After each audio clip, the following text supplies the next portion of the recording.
Alhamdulillah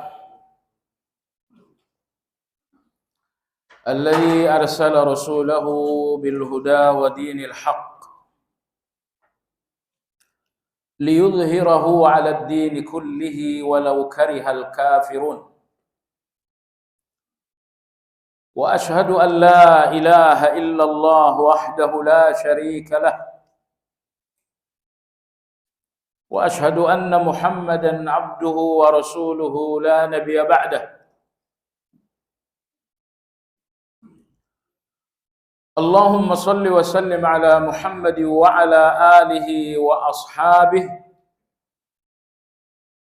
wa man ihtada bihadyihi ila yaumiddin. Ya ayyuhalladzina amanu ittaqullaha haqqa tuqatih wa la tamutunna illa wa antum muslimun.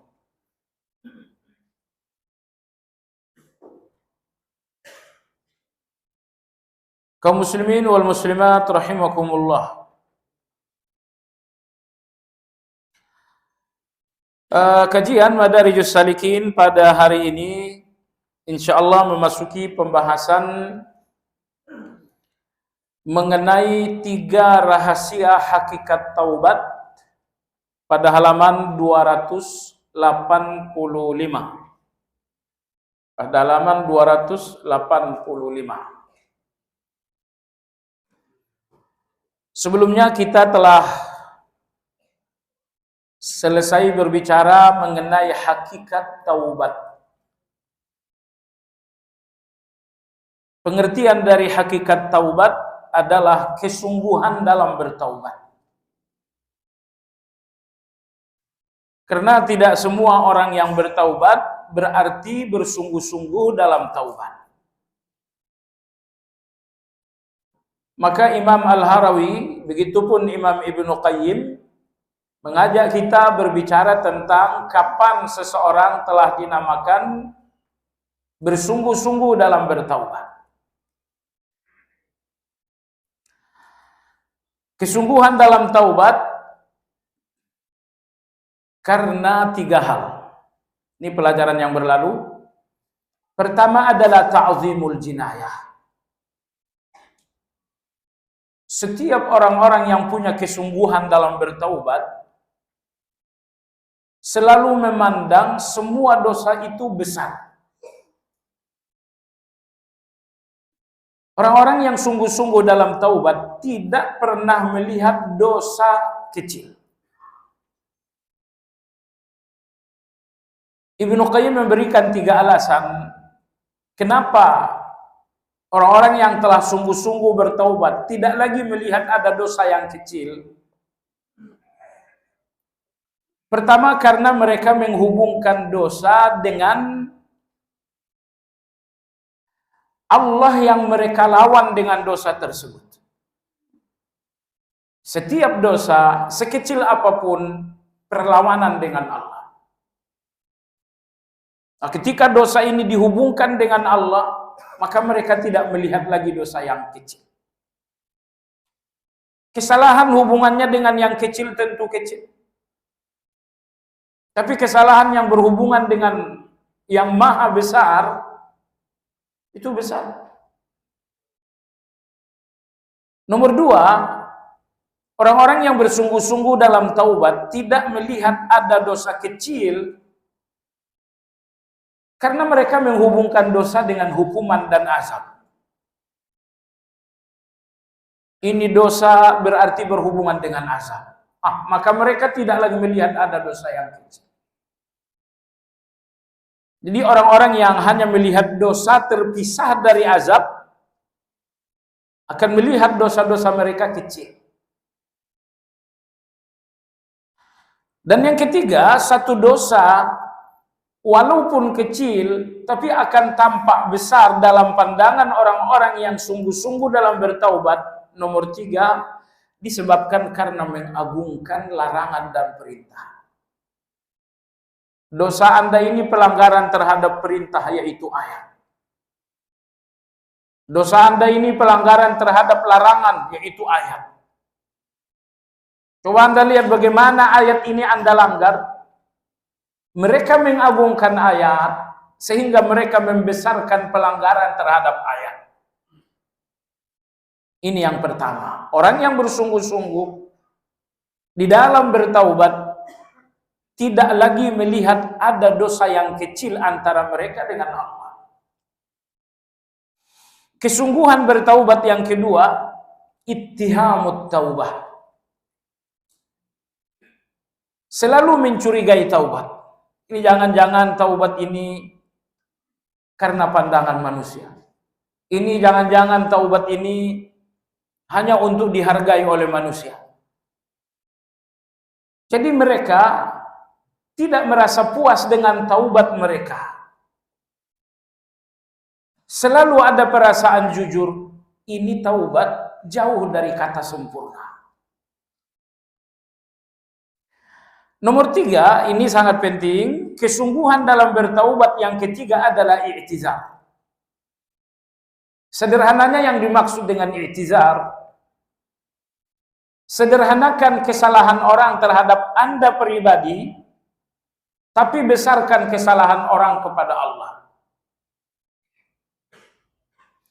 Baik, ini dua bagian. Besarkan kesalahan orang kepada Allah. Seseorang yang nggak sholat, itu kesalahan terhadap Allah, besarkan itu. Seseorang yang makan riba, itu kesalahan antara seorang hamba dengan Allah, besarkan itu. Tapi kalau kesalahan murni terhadap Anda, misalnya seseorang berkata tidak baik terhadap Anda. Misalkan seseorang menggibah Anda, itu kesalahan antara orang lain dengan Anda. Nah, kesalahan seperti ini kecilkan. Besarkan kesalahan orang kepada Allah, namun kecilkan kesalahan orang kepada diri Anda. Dalilnya Rasulullah Sallallahu Alaihi Wasallam. Nabi kita memberikan marah yang besar atas kesalahan-kesalahan terhadap Allah. Munafik yang tidak hadir dalam salat jamaah, kata Nabi Sallam, aku ingin membakar rumah mereka. Seorang yang telah berzina padahal telah menikah oleh Nabi dirajam sampai mati. Nah, ini semua menunjukkan kesalahan orang terhadap Allah nggak boleh Anda kecilkan. Tapi kesalahan orang terhadap diri Anda pribadi, usahakan untuk mengecilkan itu. Kita pekan lalu sampaikan Nabi kita Shallallahu Alaihi Wasallam pernah diperlakukan kasar oleh seorang Badui tanpa ada celaan sedikit pun dari Nabi SAW. Padahal ketika nggak salat jamaah, rumah akan dibakar oleh beliau. Tapi ketika pribadi beliau sendiri diperlakukan tidak senonoh, kita nggak melihat ada marah. Nggak ada benci sama sekali. Bahkan Rasulullah SAW melihat orang yang kasar terhadap beliau dengan senyum. Contoh lain, Anas bin Malik radhiyallahu anhu bercerita, Rasulullah nggak pernah menegur aku atas kesalahanku terhadap beliau. Beliau nggak pernah mengatakan terhadap apa yang kulakukan, kenapa kamu lakukan? Beliau pun tidak pernah menegur atas apa yang tidak aku lakukan, kenapa kamu tidak lakukan? Harusnya aku lakukan dan aku tak melakukan. Nabi nggak katakan, kok kamu nggak pernah? Kenapa demikian? Karena Nabi kita nggak pernah membesarkan kesalahan orang terhadap dirinya. Beliau selalu mengecilkan kesalahan orang terhadap dirinya. Tapi beliau sangat membesarkan kesalahan orang terhadap Allah. Anda masih ingat pekan lalu kita sampaikan bagaimana Nabi Shallallahu Alaihi Wasallam membesarkan kesalahan manusia kepada Allah? Jawabannya karena dalam diri beliau ada ghirah. Ada kecemburuan kepada Allah Azza wa Jalla. Minggu lalu ini ulangan saja, cemburu itu ada dua. Ghiratun lahu, dan yang kedua adalah ghiratun alaihi. Ghiratun lahu ketika Anda tidak terima, ketika Anda tidak terima segala kesalahan orang kepada Allah. Ibarat istri Anda diperlakukan tak senonoh orang-orang lain, cemburu Anda akan terbakar, Anda marah, Anda memukul, mungkin Anda juga membunuh. Ini namanya ghiratun lahu. Cemburu yang terbakar karena Anda nggak terima perlakuan buruk orang lain kepada Allah. Allah perintahkan salat, ternyata fulan tak mau. Anda nggak terima pembangkangan ini kepada Allah. Adapun ghiratun alaihi, kecemburuan yang terbakar karena Anda nggak terima ada orang lain yang lebih baik dari Anda dalam pandangan Allah. Anda duduk berdampingan dengan seorang kawan, Anda baca satu halaman Al-Quran, ternyata kawan sudah menyelesaikan 2 halaman. Anda nggak terima orang ini lebih baik dalam pandangan Allah dibandingkan Anda. Maka Anda baca 3 halaman. Ternyata kawan Anda membaca 5 halaman. Cemburu Anda pun terbakar. Pokoknya orang ini tidak boleh lebih baik dalam pandangan Allah dibandingkan saya. Akhirnya Anda baca lagi 10.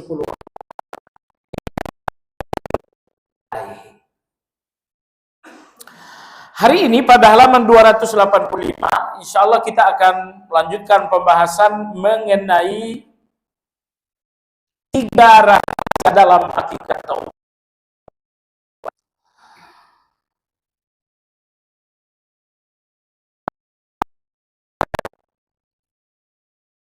Jadi bukan rahasia karena disembunyikan, tapi karena tersembunyi.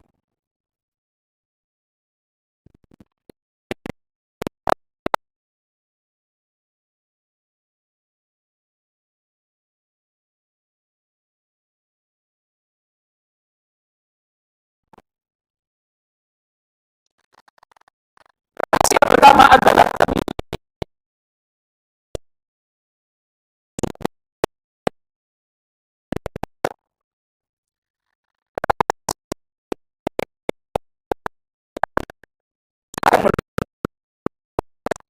rahasia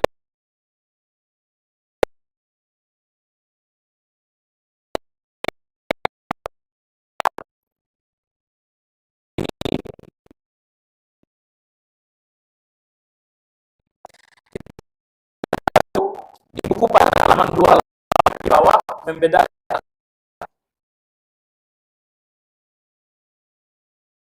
dimaksud dengan izzah.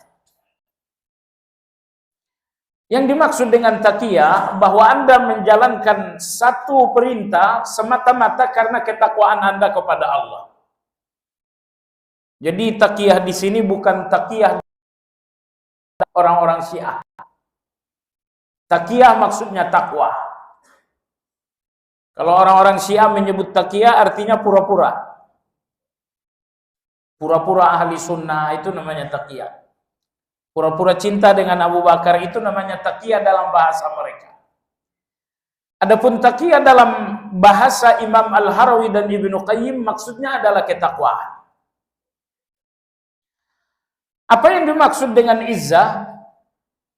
Yang dimaksud dengan izzah adalah kehormatan. Jadi kata Imam Ibnu Qayyim rahimahullah, bedakan antara taqiyah dengan izzah, maksudnya adalah pastikan bahwa taubat Anda semata-mata karena taqiyah, bukan karena izzah. Saya bertaubat murni ketakwaan kepada Allah, bukan untuk kehormatan diri. Terlalu lama saya hina dalam dosa ini.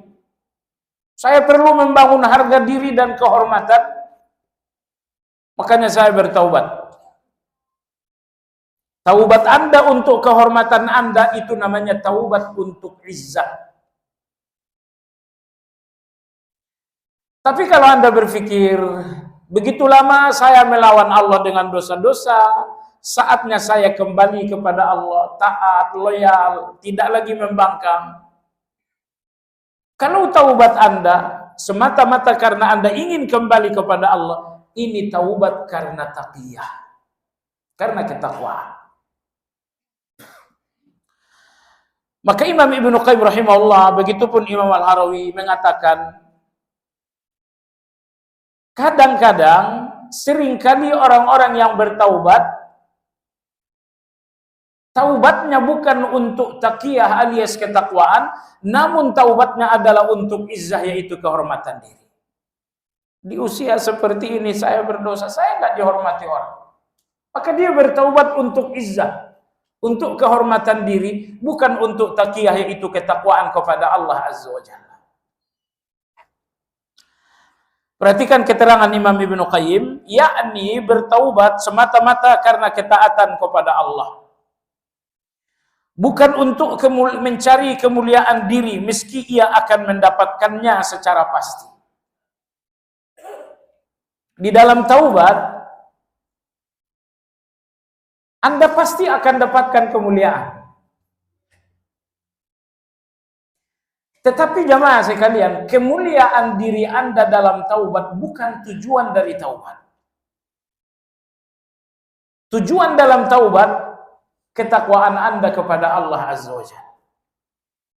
Imam Ibnu Qayyim rahimahullah, jangan jadikan kemuliaan diri, kehormatan, harga diri sebagai tujuan taubat, meskipun Anda akan mendapatkan itu secara pasti. Anda akan dapatkan kehormatan Anda dengan taubat, tapi bukan itu tujuan. Nah, kalau tujuan taubat Anda adalah diri Anda, yaitu kehormatan diri, ini taubat yang telah tercemar. Anda jadikan tujuan taubat Anda adalah Anda, yakni kehormatan Anda, harga diri Anda, ini taubat yang telah rusak. Karena tujuan taubat adalah Allah, yaitu taqiyah, sikap ketakwaan kepada Allah Azza wa Jalla. Barang siapa yang menjadikan tujuan taubat adalah kemuliaan diri, berarti taubatnya cedera karena seharusnya mendahulukan hak Allah atas hak hamba. Ini rahasia. Kalau taubat Anda karena izzah atau harga diri itu adalah hak Anda. Tapi kalau taubat Anda adalah taqiyah, yaitu ketakwaan kepada Allah, itu adalah hak Allah Subhanahu wa Ta'ala. Jadi kesimpulan kata beliau, kalau taubat Anda untuk harga diri Anda taubat untuk hak Anda, bukan untuk hak Allah.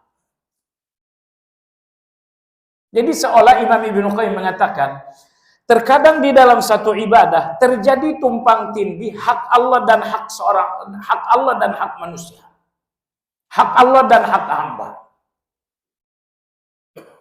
Hak Allah dalam taubat adalah taqiyah, hak hamba dalam taubat adalah izzah. Dua hak ini tumpang tindih di dalam taubat. Apabila dua hak Allah dan hak hamba tumpang tindih dalam satu ibadah, jangan pernah menempatkan hak hamba di atas hak Allah. Nah, jemaah sekalian yang saya hormati, beliau di sini mengatakan mendahulukan hak Allah dalam segala ibadah seringkali tersamar bagi banyak orang, kecuali orang-orang yang ahli basirah. Ahli basirah artinya orang yang benar-benar sadar. Hanya merekalah yang mengerti apakah dalam ibadah mereka mengedepankan hak Allah atau hak diri mereka. Jemaah sekalian, mungkin Anda ingat kajian 10 tahun lalu dalam kajian kitab Tauhid di sini kita membahas bahwa di antara syirik adalah syirik iradah. Yang dimaksud dengan syirik iradah, bahwa Anda jalankan satu ibadah dengan tujuan keinginan Anda. bukan Allah yang menjadi tujuan. Jadi rupanya Anda punya satu keinginan yang Anda tidak peroleh kecuali dengan ibadah.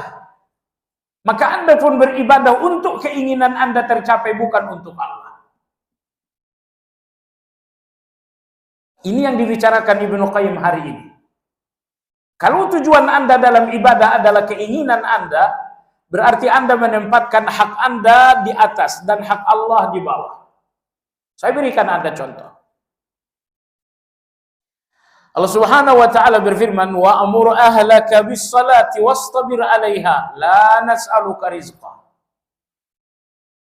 Kata Allah Azza wa Jalla, perintahkan keluargamu salat. Dan bersabarlah dalam memerintahkan mereka salat. Jadi Allah tahu memerintahkan keluarga salat ini sering pakai marah-marah. Sering pakai perang dingin. Cuman nggak pakai rudal saja. Maka Allah mengatakan, perintahkan keluargamu salat dan bersabarlah. La nas'aluka rizqa. Kami tidak minta rezeki kepadamu. Allah Azza wa Jalla berikan sinyal yang sangat jelas. Ketika Anda mengarahkan keluarga Anda untuk salat, maka itu akan membuka pintu-pintu rezeki bagi Anda. Nah, terbukanya pintu rezeki melalui salat, bukankah itu keinginan Anda? Nah, kalau keinginan Anda inilah yang menjadi tujuan Anda dalam salat, ini syirik iradah. Ternyata Anda tidak bertujuan Allah dalam salat Anda. Tujuan Anda dalam salat bahwa keinginan Anda tercapai, yaitu pintu-pintu rezeki terbuka. Dalam banyak ibadah kita sering melakukan hal seperti ini. Anda misalnya melakukan sedekah. Tujuan sedekah pertama mendapatkan keridhaan Allah. Tujuan sedekah yang kedua agar harta kekayaan Anda makin bertambah. Jadi tumpang tindih tujuan ini mana nomor satu? Kalau supaya kekayaan Anda semakin bertambah, itu motif Anda bersedekah, berarti Anda menempatkan hak Anda lebih tinggi daripada hak Allah. Tujuan saya sedekah, harta saya bertambah. Tujuan kedua supaya diridhoi oleh Allah. Keridhaan Allah itu hak Allah, harta bertambah adalah hak Anda. Maka Imam Ibnu Qayyim radhiyallahu rahimahullah mengatakan, hanya orang-orang yang ahli basirah, hanya orang yang benar-benar sadar saja yang melihat bahwa salat mereka, bahwa ibadah mereka tercederai dengan hal seperti ini. Jadi jangan jadikan keinginan Anda tujuan dalam ibadah apapun, tapi jadikan Allah sebagai tujuan pertama. Semisal berdoa. Berdoa ini adalah ibadah. Tujuan utama berdoa adalah karena doa ibadah. Kenapa kamu berdoa? Saya berdoa karena ini ibadah saya kepada Allah. Kalau sampai tujuan pertama Anda dalam doa adalah untuk mendapatkan uang, Anda berdoa, tujuan kamu apa? Tujuan nomor satu dapat uang. Tujuan ibadah nomor dua. Ini artinya Anda menempatkan hak Anda di atas hak Allah. Konsekuensinya sangat buruk. 3 hari, 4 hari Allah nggak memberikan uang keinginan Anda itu, ternyata Anda benar-benar berhenti berdoa. Sekiranya Anda berdoa untuk Allah menjadi tujuan, sampai mati Anda nggak akan berhenti berdoa. Tapi ketika doa Anda tujuannya adalah keinginan Anda, keinginan tercapai Anda berdoa, atau keinginan belum diberikan oleh Allah, Anda pun akan berhenti dengan putus asa. Nah, ini mohon perhatian kita terhadap bagian akhir dari pernyataan Ibnu Qayyim. Bahwa di setiap ibadah terdapat tumpang tindih antara hak Allah dengan hak manusia. Nah, dalam tumpang tindih hak ini kata Imam Ibnu Qayyim, jangan sampai hak Allah nomor 2 dan hak Anda nomor 1. Apa hukumnya? Ini yang dalam ilmu akidah dinamakan dengan syirik iradah. Iradah itu keinginan. Syirik iradah artinya syirik keinginan. Maksudnya apa? Syirik itu tidak terjadi dalam perilaku seperti sujud. Syirik itu pun tidak terjadi dalam ucapan. Tapi syirik itu terjadi dalam keinginan. Bahwa Anda lebih menginginkan selain Allah dibandingkan Allah. Ibarat seorang kawan balik dari luar negeri dan Anda pergi menjemput ke bandara. Syirik iradah itu bahwa Anda menjemput untuk dapat oleh-oleh, bukan untuk ketemu yang punya oleh-oleh. Itu syirik iradah itu. Anda nggak menginginkan orang yang Anda inginkan oleh-olehnya. Semacam itulah analogi dari syirik iradah ini. Masya Allah, banyak betul orang yang kenal dengan mobil mewah orang lain tapi nggak tahu orang. Kamu tahu fulan? Nggak tahu saya. Yang naik mobil A, oh itu saya tahu. Jadi kalau orangnya ditanya dia nggak tahu, tapi kalau ditanya mobilnya dia tahu. Baik jemaah sekalian, ini yang terakhir ini hati-hati. Karena nomor terakhir ini, makanya ini dinamakan dengan rahasia. Karena tidak banyak yang sadar. Yang menyadari hal ini hanya sekelompok orang. Bahasa Ibnu Qayyim, mereka adalah orang-orang ahli basirah. Ahli basirah, orang yang tidak memandang dengan sekedar pandangan mata kepala, tapi mereka memandang dengan hati yang paling dalam. Artinya ahli basirah ini adalah orang-orang yang memiliki kesadaran tinggi. Baik jemaah sekalian yang saya hormati, ini rahasia pertama. Yaitu tempatkanlah taqiyah sebagai tujuan bukan izzah. Jadikan ketakwaan sebagai tujuan taubat bukan kehormatan diri. Dalam segala hal, tidak boleh keinginan Anda nomor 1 dan Allah nomor 2. Rahasia yang kedua, pada halaman 286, saya lihat di buku kurang bagus. Harusnya taruh di alinea tersendiri, tapi tidak. Anda lihat di buku, sedangkan tentang melupakan kejahatan. Sedangkan tentang melupakan kejahatan. Maka di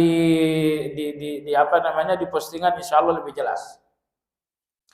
Tentang melupakan dosa, sebagian berpandangan agar tidak sibuk mengenang dosa karena menyibukkan waktu dengan aneka ibadah lebih utama. Jadi maksudnya begini. Setelah saya dan Anda bertaubat, saya mengenang dosa ini. Beliau mengatakan, kenapa demikian?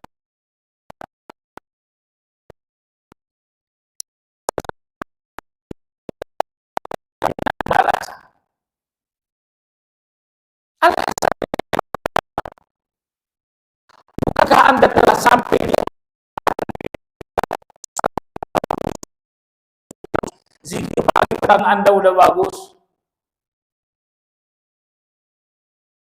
Di dalam situasi ibadah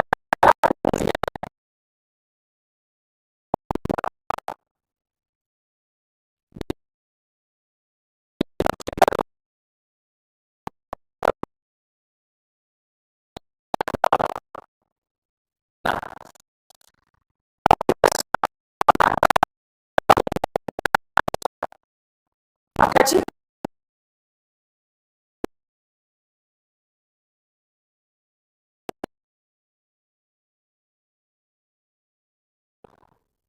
karena bayangan dosa membuat Anda takut. Sebenarnya dalam ibadah butuh cinta. Nah, Anda butuh cinta dalam ibadah, dan cinta ini akan terpengaruh dengan takut Anda terhadap dosa. Maka oleh sebab itulah, beliau mengatakan, kalau telah istiqamah di atas ibadah, tumbuhkan cinta dalam ibadah. Dan jangan lemahkan cinta Anda kepada Allah dalam ibadah dengan selalu mengenang-enang ketakutan Anda, yaitu dosa. Ini sebagian ulama mengatakan demikian. Penyebab kedua, jangan mengenang-enang dosa. Karena mengenang dosa kadang-kadang ditunggangi oleh setan, sehingga Anda kembali menikmatinya lagi. Ingat nggak 20-30 tahun lalu, 40 tahun lalu deh ketika Anda cinta monyet. Begitu Anda ingat, ada bagian-bagian tertentu yang membuat Anda tertawa. Ada bagian-bagian dosa bahkan yang masih Anda nikmati. Nah, ini yang nggak boleh terjadi. Agar dosa yang berlalu tidak lagi hadir dalam bayangan untuk kemudian Anda mendapatkan bagian-bagian kenikmatan lagi, maka tinggalkan dia. Ini pandangan sebagian ulama. Ibnu Qayyim dalam hal ini menyebutkan dua pandangan. Pandangan pertama, jangan ingat-ingat dosa kalau sudah bertaubat. Karena mengingat dosa setelah bertaubat, akibat buruknya ada dua. Pertama, mengingat-ingat dosa mungkin membuat Anda akan menikmatinya kembali. Yang kedua, mengingat-ingat dosa membuat Anda takut, dan takut terhadap dosa itu dikhawatirkan mengurangi cinta Anda kepada Allah dalam ibadah. Dalam agama kita, jamaah sekalian, ada keseimbangan, harus ada keseimbangan antara cinta dan harap. Cinta, harap, dan takut. Gak boleh dipisah. Ada saatnya kita cinta, ada saatnya takut, ada saatnya kita berharap. Imam Ibnu Qayyim rahimahullah dalam kitab Ubudiyah, beliau mengatakan, orang-orang tasawuf yang ekstrim, mereka mengabaikan harapan dan takut. Sehingga ahli-ahli tasawuf ini, dalam hati mereka hanya ada satu, cinta Allah, rindu Allah, sayang Allah, kasmaran dengan Allah. Dalam hati mereka hanya ada cinta. Gak ada dalam hati mereka takut. Ini kekeliruan orang-orang tasawuf ekstrim. Orang-orang Murji'ah, dalam hati mereka ada harapan. Dosa kamu besar, nggak jadi soal, penting kamu beriman. Kamu makan riba, justru saya direktur riba, nggak jadi soal karena kamu masih merupakan mukmin. Jadi ini orang-orang Murji'ah.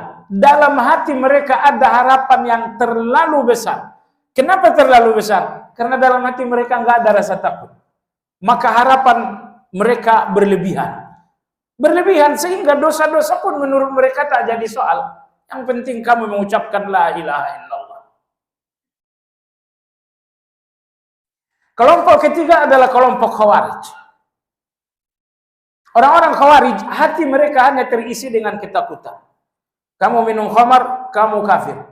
Kamu minum makan riba, kamu kafir. Kamu membunuh, kamu kafir. Karena orang-orang Khawarij mengkafirkan pelaku dosa besar. Ya, setiap orang melakukan dosa besar, kafir. Makan riba kah? Iya. Kamu murtad. Terus, kamu korupsi kah? Iya, murtad kamu. Kejam sekali. Itulah karena hati mereka hanya terpenuhi dengan takut. Takut yang berlebihan terhadap dosa sehingga mereka menghakimi setiap dosa adalah kufur.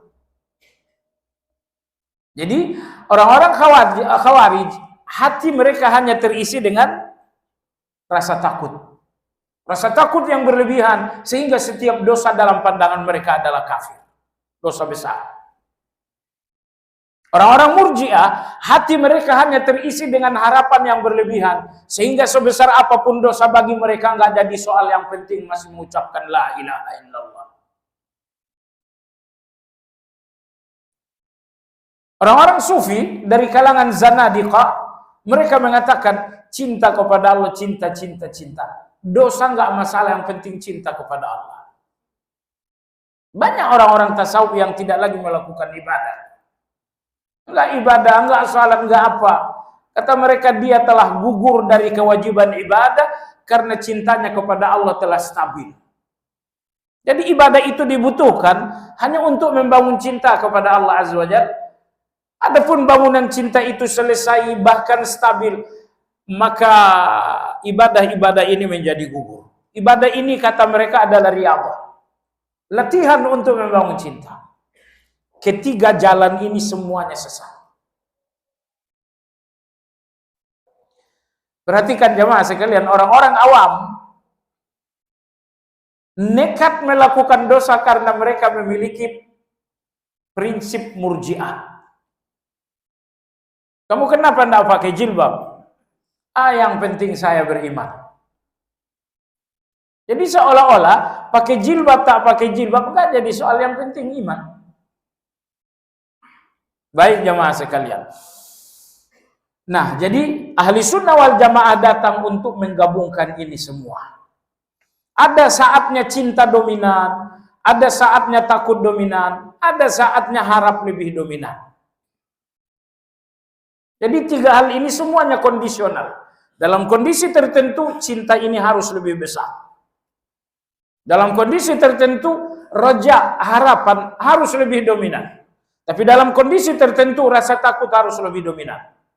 Maksudnya, kalau dalam hati Anda ada ingin berdosa, maka yang mesti Anda dominankan apa itu? Dalam hati ini ada keinginan berdosa. Lihat gambar-gambar dulu.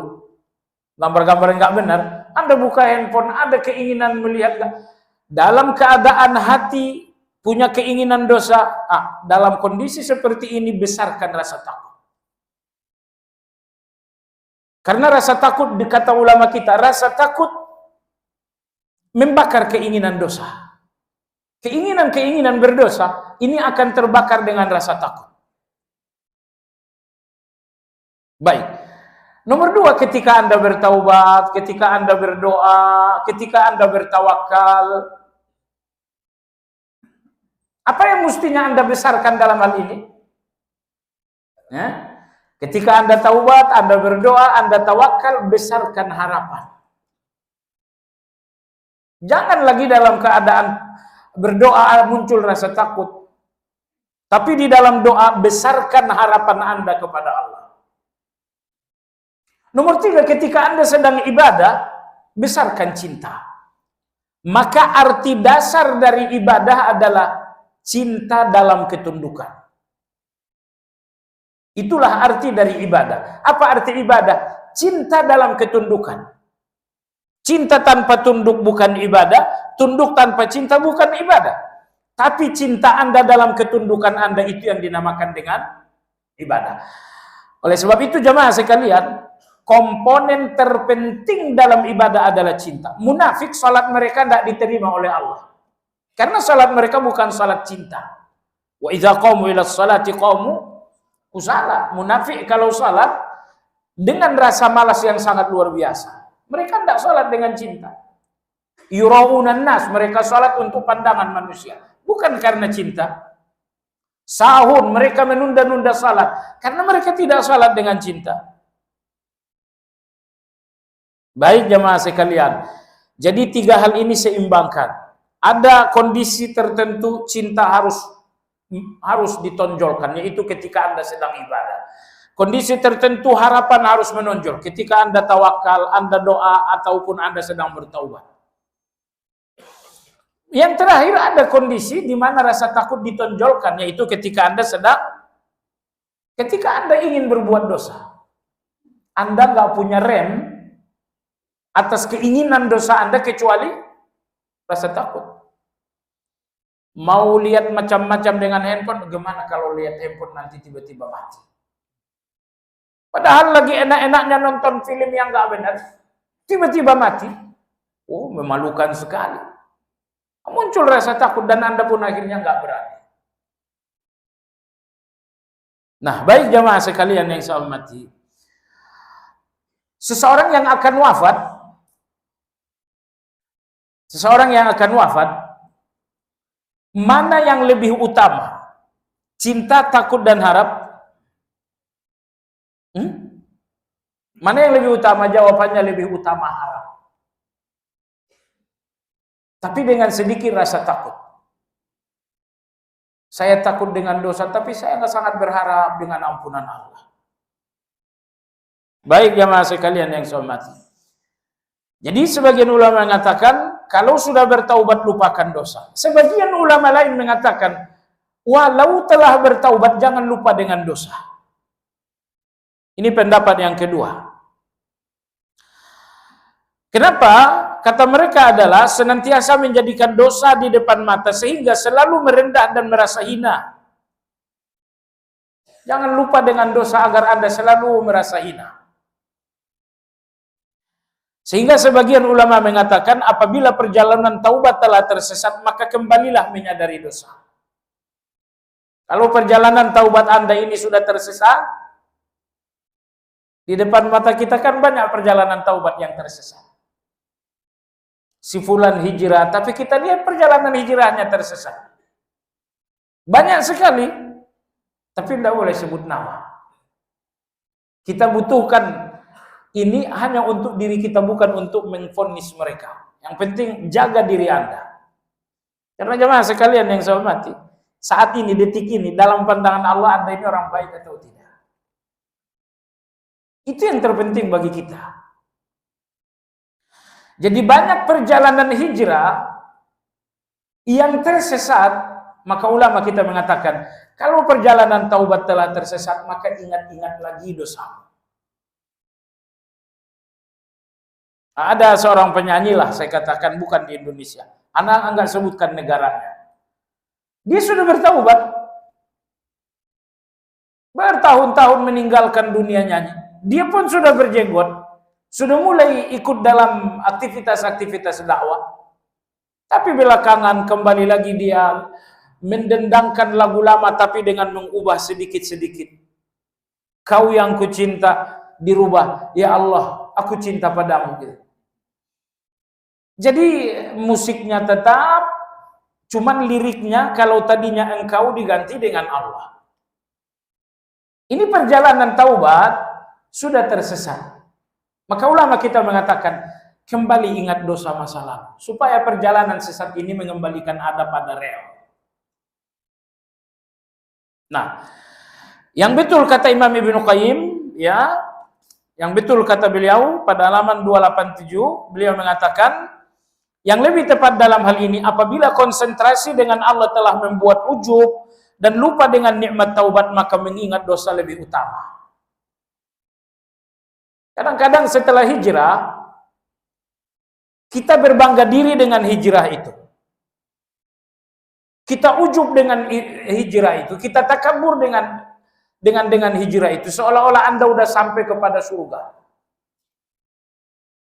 Kata Imam Ibnu Qayyim, apabila taubat membuat seseorang ujub, saat seperti ini dia perlu untuk mengingat dosa, untuk mematahkan dan menghancurkan ujub tersebut. Namun kata Imam Ibnu Qayyim, adapun seseorang yang senantiasa menyadari nikmat taubat, senantiasa menyadari rasa butuh terhadap Allah, bahwa dia tidak mungkin terlepas dari Allah, hatinya telah tercampur dengan cinta, akrab dan rindu kepada Allah, sinar Asmaul Husna dan sifat Allah telah terpancar dalam jiwanya, maka melupakan dosa lebih utama. Jadi kesimpulan, setelah bertaubat ingat dosa.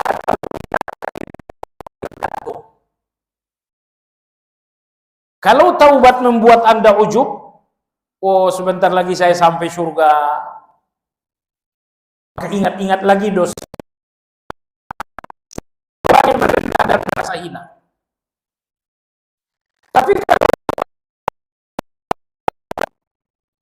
maka ada ingat dosa. Begitu kata Imam Ibnu Qayyim. Ada saat rasa harap lebih besar. Ulama-ulama kita sangat memahami hal ini. Kapan membawa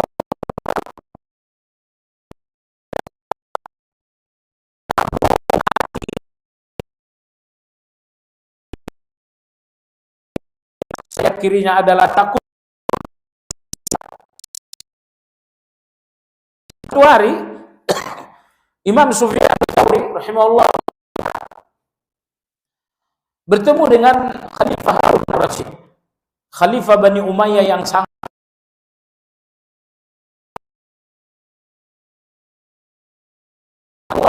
sedang akan minum. Ats-Tsauri rahimahullah bertanya, wahai Amirul Mukminin, sekiranya tidak ada air kecuali hanya satu gelas, hanya itu, berapa Anda berani bayar untuk air satu gelas itu? Gak ada air sama sekali. Leher Anda tercekik dahaga yang luar biasa. Berapa harga yang Anda berani bayar untuk dapatkan segelas air? Kata Harun Ar-Rasyid, separuh kekuasaan saya jual untuk mendapatkan segelas air. Kata Sufyan Ats-Tsauri, Amirul Mukminin silahkan minum. Akhirnya Harun Ar-Rasyid minum. Selesai Harun Ar-Rasyid minum, lalu Sufyan Ats-Tsauri bertanya, wahai Amirul Mukminin, sekarang air ada dalam tubuh Anda. Kalau sekiranya tidak keluar air itu, dan itu akan menjadi penyakit yang sangat besar bagi Anda, berapa Anda berani bayar harga agar air itu kembali keluar membawa racun-racun tubuh Anda?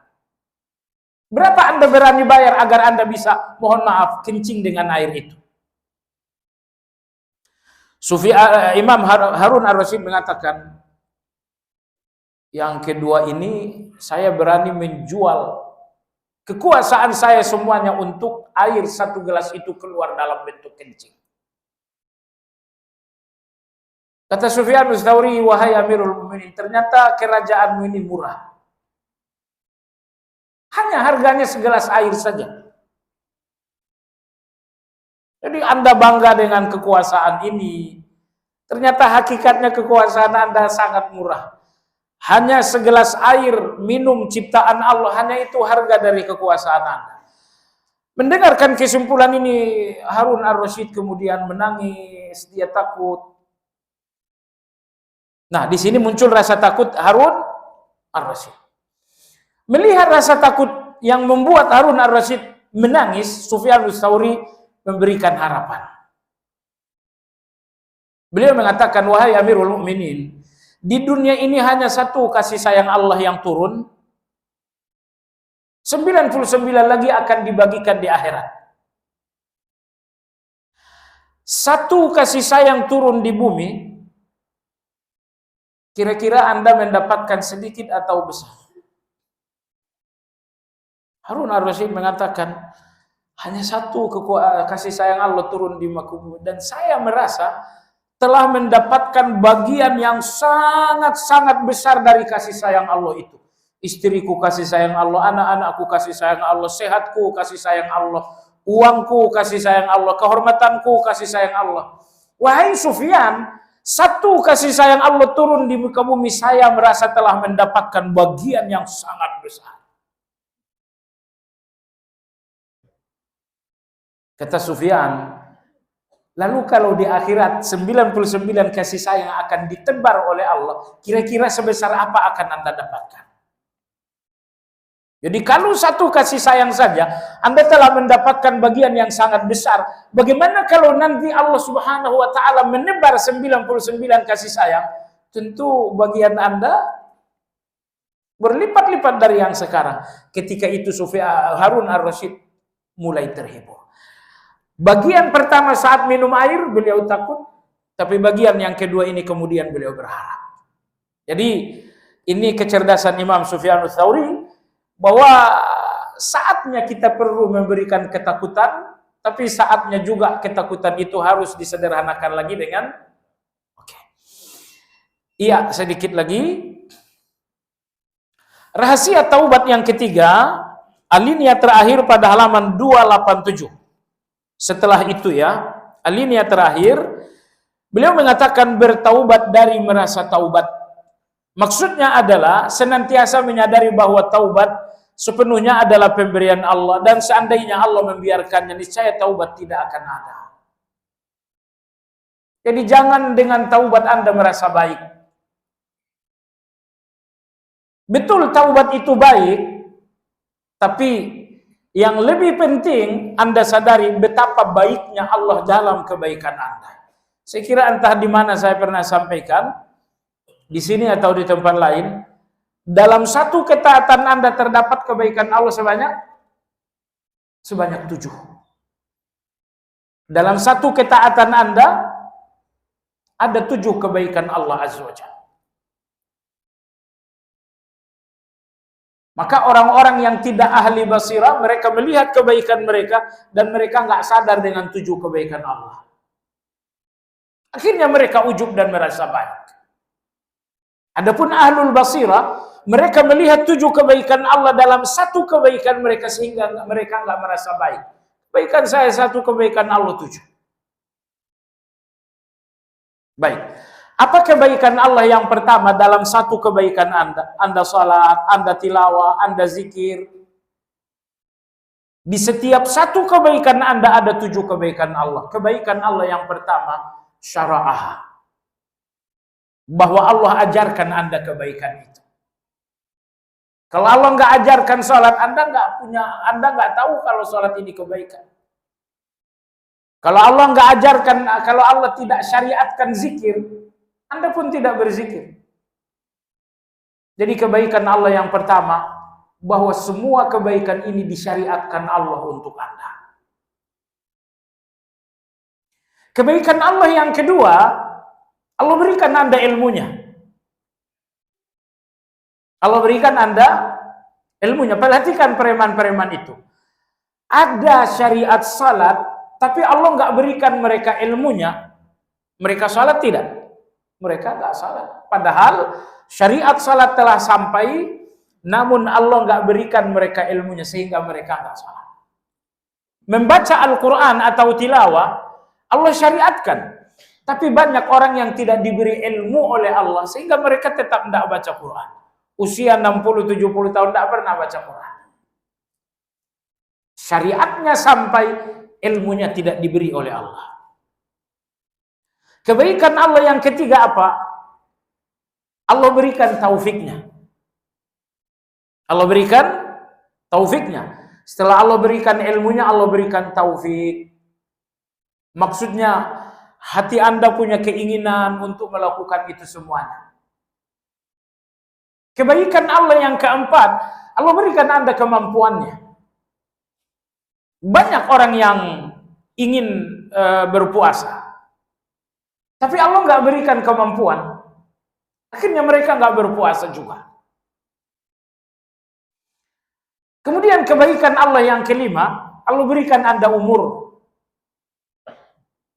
Banyak orang ingin berbuat baik, tapi Allah nggak berikan umur. Ya, mereka ada ilmunya, mereka ingin melakukannya, tapi Allah nggak berikan umur. Jemaah sekalian, ini 5 kebaikan Allah sebelum Anda melakukan kebaikan. Sebelum Anda melakukan kebaikan, Allah berikan Anda 5 kebaikan ini. Baik. Setelah Anda melakukan kebaikan, Allah berikan Anda 2 kebaikan lagi. Yang pertama, kebaikan Anda diterima oleh Allah. Yang kedua, pahalanya dilipat gandakan. Allah nggak menerima dan titik, tapi Allah terima lalu dilipat gandakan. Jadi 5 kebaikan Allah sebelum Anda melakukan kebaikan, dan 2 kebaikan Allah setelah Anda melakukan kebaikan. Maka rahasia atau hakikat taubat yang terakhir kata Ibnu Qayyim, bertaubatlah dari merasa taubat. Artinya setelah bertaubat, Anda jangan melihat taubat Anda telah sempurna. Merasa taubat adalah ujub. Kamu preman, oh enggak, saya sekarang udah taubat. Sering rasa taubat ini membuat seseorang ujub, maka beliau mengatakan, bertaubatlah dari rasa taubat yang membuat ujub. Waliyadzubillah. Baik jemaah sekalian, sampai di sini kajian kita hari ini, semoga bermanfaat. Bagi Anda yang ingin bertanya, dipersilakan.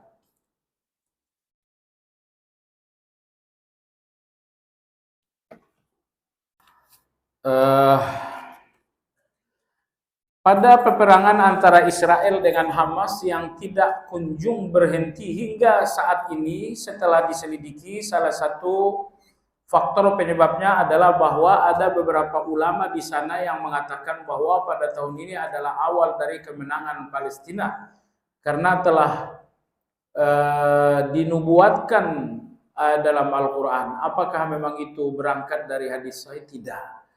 Itu tidak ada nubuat bahwa tahun ini adalah tahun kemenangan. Tidak ada. Dan kita tidak setuju juga. Jadi peperangan di sana nggak pernah berakhir, faktornya jelas. Karena Israel nggak pernah berhenti menjajah, itu faktornya.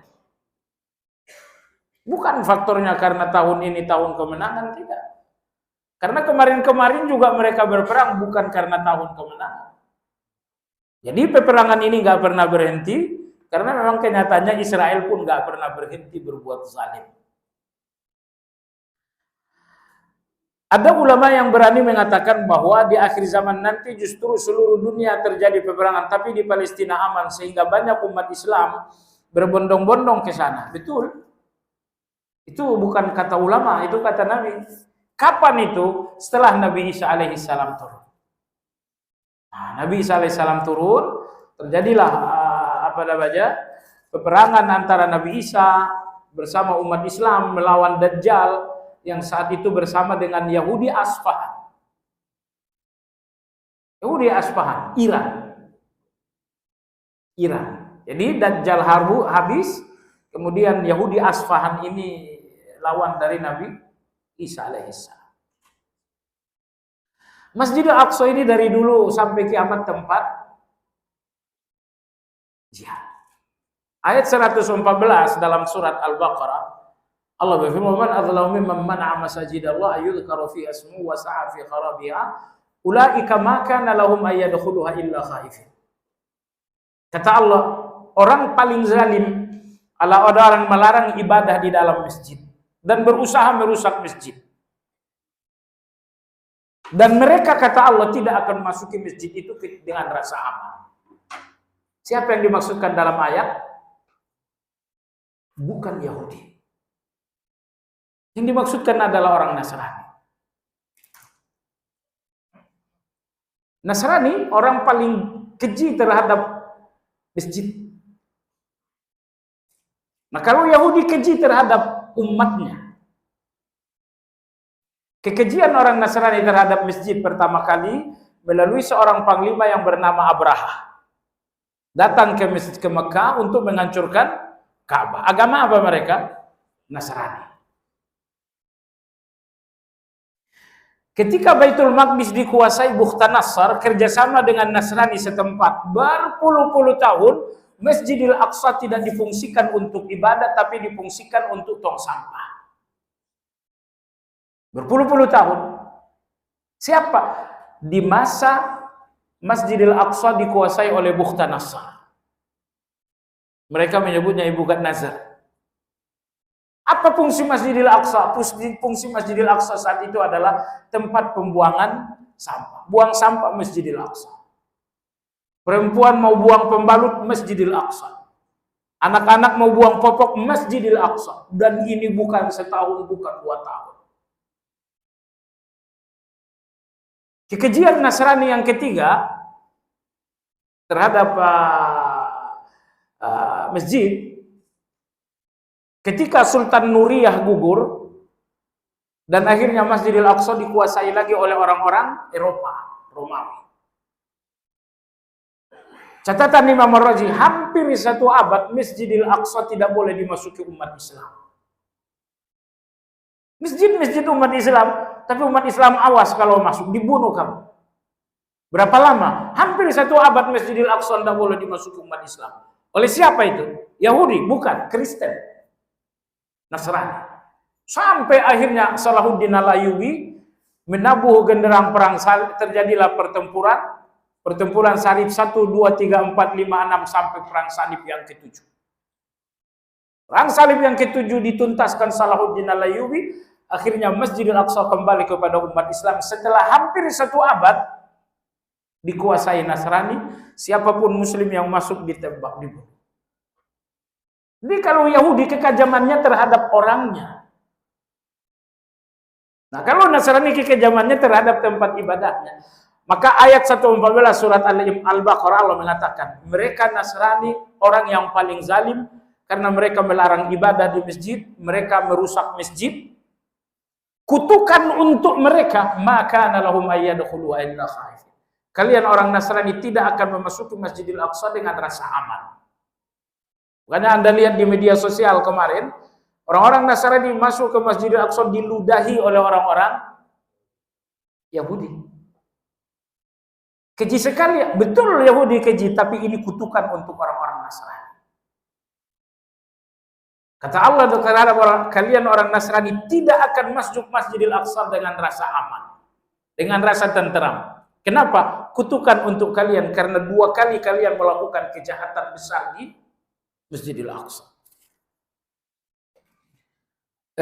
Pada tahun politik seperti saat ini banyak para caleg mengiming-imingi agar memilihnya dengan memberi sejumlah barang uang kepada masyarakat. Jika seorang kemudian terlibat di dalam transaksi suara itu, apakah dia masuk dalam kriteria dosa besar bahwa antara yang disuap dan yang menyuap adalah masuk neraka? Itu bukan menyuap namanya. Karena dia belum jadi pejabat. Kalau dia udah jadi pejabat baru menyuap.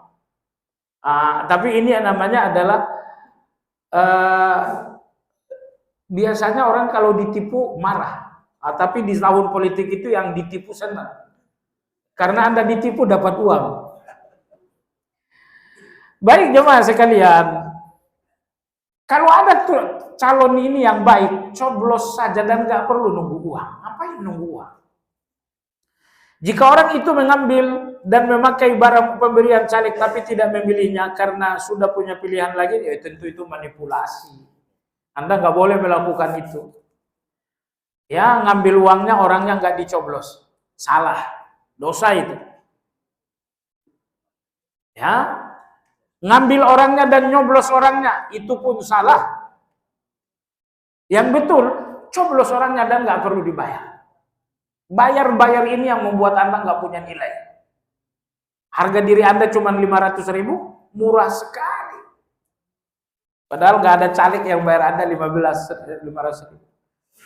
Kita sedang sholat sendirian misalnya asar, tapi beberapa saat kemudian ada yang ikut jadi makmum di samping kita tanpa mencolek bahu. Apakah kita harus perlu merubah niat jadi imam?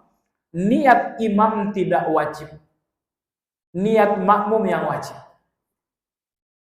Niat imam tidak wajib, yang wajib adalah niat sebagai makmum. Jadi Anda tidak perlu mengganti niat imam, karena itu nggak wajib. Nah, tapi bagi yang di belakang, dia wajib berniat makmum. Kalau dia nggak berniat makmum, tentu nggak ada jamaah. Di mana posisi berdirinya istri kita salat berjamaah berdua yang suaminya yang jadi imam? Posisi istri di belakang suami persis. Di belakang suami persis. Hadisnya adalah hadis Ummu Sulaim dari Anas bin Malik. Ketika Nabi SAW salat duha di rumah Ummu Sulaim, di samping kanan Rasulullah adalah Anas, Ummu Sulaim di belakang Nabi secara persis. Kami ada rencana umrah yang transit di Abu Dhabi, insya Allah niat dilakukan di atas Elam-Lam, namun ganti pakaian ihramnya di bandara Abu Dhabi, apakah ini boleh? Iya, boleh. Di Abu Dhabi saja, ganti kain ihram. Kami rencana 7 malam di kota Mekah, landing di Jeddah, insya Allah langsung ibadah umrah. Hari ketiga, kita situr ke Taif dan pulangnya rencana ambil mikot dan umrah lagi atau badan. Nah, boleh atau tidak? Artinya Anda ingin mengulang umrah. Tapi ini dalam 2 safar. Safar pertama Indonesia Mekah, safar kedua Taif Mekah. Karena Taif Mekah itu 110 km. 110 km berarti itu kategori safar enggak? Kategori safar. Jadi Anda pun boleh melakukan itu. Hari kelima rencana mau ambil mikot lagi di dekat kota Makkah, umroh badal, apakah ini boleh? Jangan hari ketiga kebanyakan umroh ini. Enggak, Anda kalau begitu nanti apa yang digundul? Hari pertama gundul, nanti umroh yang kedua apalagi yang mau digundul? Jadi sudah. Jadi ambil yang paling aman saja, yaitu Anda ambil 2 kali umroh dengan 2 safar tersebut. Itu lebih aman. Kalau Anda lakukan yang ketiga, itu hukumnya nanti khilafiyah. Itu hukumnya khilafiyah. Kalau 1 dan 2 boleh.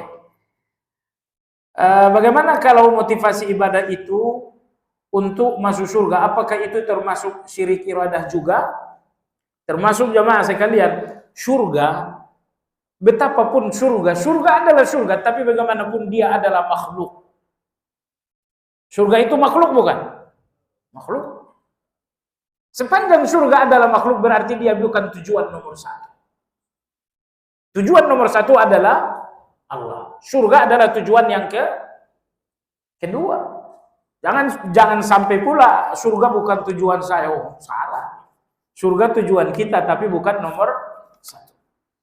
Kita disakiti oleh anak, apakah hal ini bisa kita anggap kecil karena mungkin bersifat pribadi, atau kita anggap dosa besar dan harus marah? Kalau anak bersalah kepada Anda, artinya durhaka gitu kan, kita nggak tahu kesalahannya seperti apa. Kalau kesalahan itu kesalahan durhaka, Anda wajib marah besar. Tapi bukan karena posisi Anda orang tua, tapi karena posisi ini salah yang bernama durhaka.